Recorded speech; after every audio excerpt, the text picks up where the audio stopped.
بخاری شریف کی حدیث پاک ہے،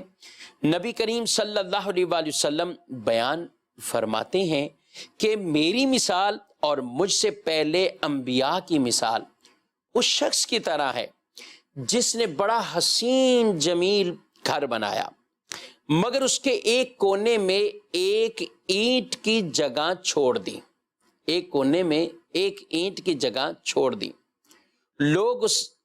گھر کے گرد گھومنے لگے اور تعجب کرنے لگے اور کہنے لگے کہ اس نے یہ اینٹ کیوں نہیں رکھی؟ آپ صلی اللہ علیہ وآلہ وسلم نے فرمایا، قصر نبوت،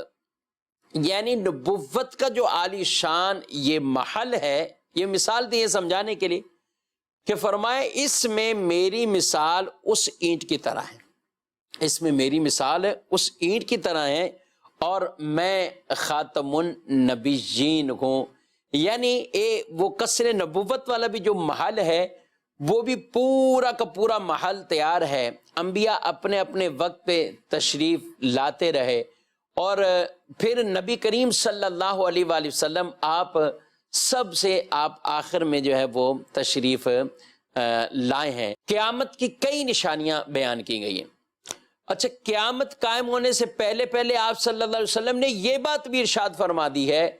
کہ قیامت اس وقت تک قائم نہیں ہوگی جب تک 30 جھوٹے دجال نبوت کا دعویٰ نہ کر لیں۔